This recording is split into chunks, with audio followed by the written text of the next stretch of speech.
আৰম্ভ কৰিছোঁ আজি পুৱা। আজি বৃহস্পতিবাৰ 1424 ভাস্কৰাব্দৰ কাতি মাহৰ 15 দিন 2017 খ্ৰীষ্টাব্দৰ নৱেম্বৰ মাহৰ 2 তাৰিখ।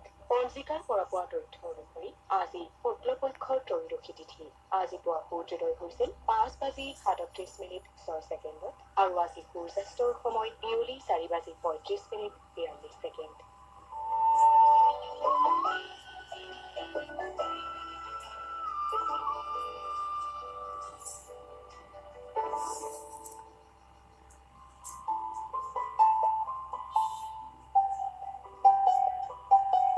APJ আব্দুল কালামে কৈছিল, এই সংসাৰৰ কোনোটো কামেই উদ্দেশ্যবিহীন নহয়। আমি আটাইয়ে পাৰস্পৰিকভাৱে সংযোজিত হৈ আছো।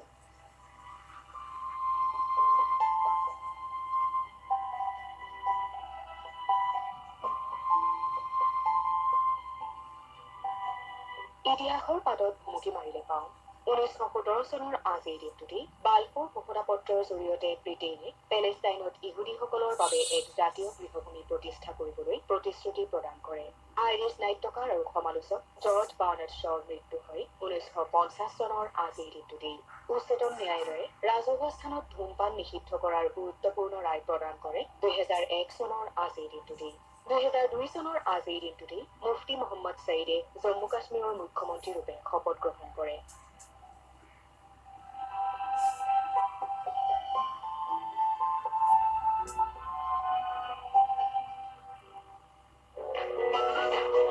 আপুনি বজাৰ কৰিবলৈ যাওঁতে হাতত মৰাপাট বা কাপোৰৰ বেগ কঢ়িওৱাৰ অভ্যাস কৰক। প্লাষ্টিক বেগ পৰিহাৰ কৰক।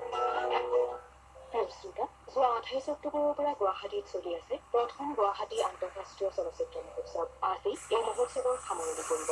কি হ'ল তোৰ? তই মনটো মাৰি আছ যে? বৰ চিন্তা হৈছে আমাৰ যে হিৰণ কাইটি বহুদিন ধৰি মানুহজন অসুস্থ হৈ আছে, কৰ্কট ৰোগী হৈছে। North east cancer hospital and research institute দেখোন আছে। মই ঘৰলৈ গৈ এতিয়া খবৰটো দি থৈ আহিমগে। সকলো ধৰণৰ কৰ্কট ৰোগৰ চিকিৎসাৰ বাবে আহক north east cancer hospital and research ইনষ্টিটিউটলৈ। ঠিকনা আমিৰিগো, যোৰাবাদ, গুৱাহাটী।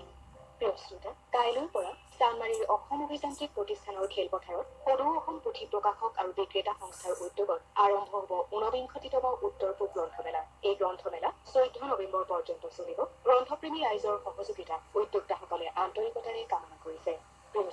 এইখিনিতে আপোনালোকক জনাব বিচাৰিছো আকাশবাণী গুৱাহাটী কেন্দ্ৰৰ বিবিধ ভাৰতী যোগে পুৱা 9:15 পৰা 10:15 আজি কৃষ্ণকান্ত সন্দিকৈ ৰাজ্যিক মুক্ত বিশ্ববিদ্যালয়ৰ সৌজন্যত প্ৰচাৰ কৰা হ'ব এটি লাইভ ফোন অনুষ্ঠান। বিষয় মুক্ত শিক্ষা ব্যৱস্থাৰ শিক্ষক পদ্ধতি। অনুষ্ঠানটি প্ৰচাৰ কৰা হ'ব FM বেণ্ডৰ 100.8 মেগাহাৰ্জত।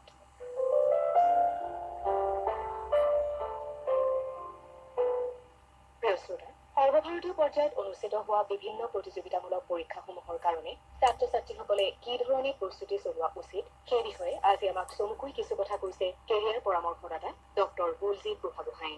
সৰ্বভাৰতীয় পৰ্যায়ৰ প্ৰতিযোগিতামূলক পৰীক্ষাসমূহত আমাৰ অসমৰ ছাত্ৰ ছাত্ৰীৰ উত্তীৰ্ণ হাৰ বেলেগ ৰাজ্যৰ তুলনাত সাধাৰণতে কম হোৱা দেখা যায়। সৰ্বভাৰতীয় পৰ্যায়ৰ পৰীক্ষাৰ মানে কেন্দ্ৰীয় লোকসেৱা আয়োগে পৰিচালনা কৰা অকল অসামৰিক সেৱাৰ পৰীক্ষাৰ কথা কোৱা হোৱা নাই।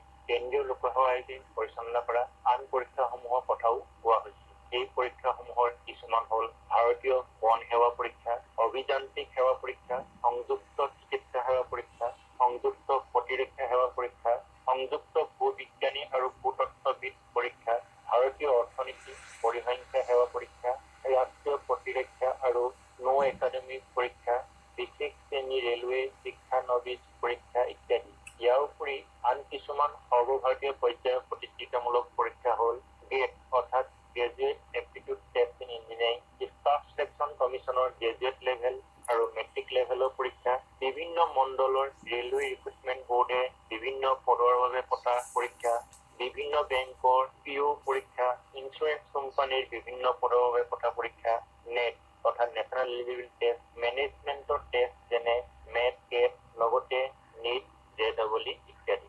অসমৰ ছাত্ৰ ছাত্ৰীসকল সৰ্বভাৰতীয় পৰ্যায়ত অনুষ্ঠিত হোৱা প্ৰতিযোগিতামূলক পৰীক্ষাবোৰত উত্তীৰ্ণ হ'ব পৰাকৈ মেধাৱী হয়, কিন্তু এই পৰীক্ষাবোৰৰ বাবে সঠিকভাৱে প্ৰস্তুতি নচলোৱাৰ বাবে উত্তীৰ্ণ হাৰ বেলেগ ৰাজ্যৰ তুলনাত কম। ইয়াৰ বাবে ছাত্ৰ ছাত্ৰীসকলৰ মাজত সজাগতা অনাৰ প্ৰয়োজন আছে।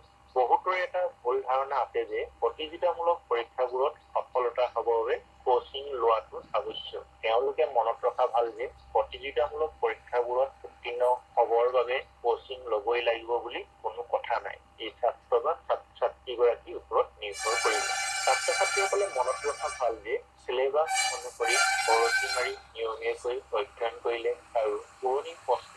বিষয়টো নিৰ্ধাৰিত সময়ৰ ভিতৰত সমাধান কৰিবলৈ চেষ্টা কৰিলে তথা প্ৰতিযোগিতামূলক পৰীক্ষাবোৰত উত্তীৰ্ণ হোৱা ছাত্ৰ-ছাত্ৰীসকলৰ পৰা দিহা পৰামৰ্শ গ্ৰহণ কৰি পৰীক্ষাবোৰৰ বাবে প্ৰস্তুতি চলালে উত্তীৰ্ণ হোৱাত সহায় হ'ব। লগতে ইণ্টাৰনেটেও এক উল্লেখযোগ্য ভূমিকা গ্ৰহণ কৰিব পাৰে। কিছুমান প্ৰতিযোগিতামূলক পৰীক্ষা তথা নিযুক্তিৰ বাবে আয়োজন কৰা সাক্ষাৎকাৰবোৰত সাধাৰণ জ্ঞানৰ কথা সোধে। এই সাধাৰণ জ্ঞানবোৰ একেদিনাই গোটোৱা সম্ভৱ। ইয়াৰ কাৰণে দীঘলীয়া প্ৰস্তুতিৰ প্ৰয়োজন। সাধাৰণ জ্ঞানক দুই প্ৰকাৰত ভাগ কৰিব পৰা যায়, যেনে পৰম্পৰাগত সাধাৰণ জ্ঞান, এডিচনেল জেনেৰেল নলেজ আৰু সাম্প্ৰতিক ঘটনা প্ৰবাহ অৰ্থাৎ কাৰেণ্ট এফেয়াৰ্ছ। পৰম্পৰাগত সাধাৰণ জ্ঞান আহৰণ কৰিবৰ বাবে বিদ্যালয়ৰ প্ৰথম শ্ৰেণীৰ পৰা দশম শ্ৰেণীলৈকে পঢ়া সকলো বিষয়ৰ পাঠ্যপুথিৰ জ্ঞানবোৰ ভালদৰে আহৰণ কৰিব লাগিব। লগতে বিভিন্ন বিষয় যেনে ভূগোল, বিজ্ঞান, ৰাজনীতি, সমাজ বিজ্ঞান আদি বিষয়ৰ আনুষংগিক প্ৰসংগ পুথি অধ্যয়ন কৰিব লাগিব।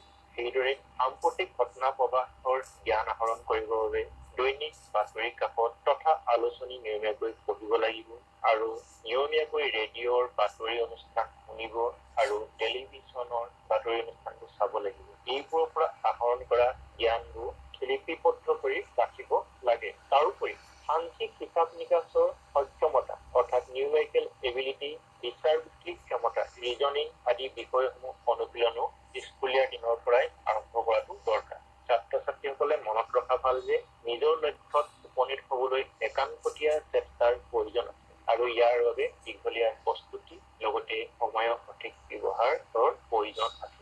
এই কথাবোৰ ছাত্ৰ-ছাত্ৰীসকলে মনত ৰাখি সৰ্বভাৰতীয় পৰ্যায়ৰ প্ৰতিযোগিতামূলক পৰীক্ষাৰ বাবে প্ৰস্তুতি চলালে আমাৰ ৰাজ্যৰ পৰাও উত্তীৰ্ণ হাৰ বৃদ্ধি পাব বুলি আশা কৰিব পাৰি।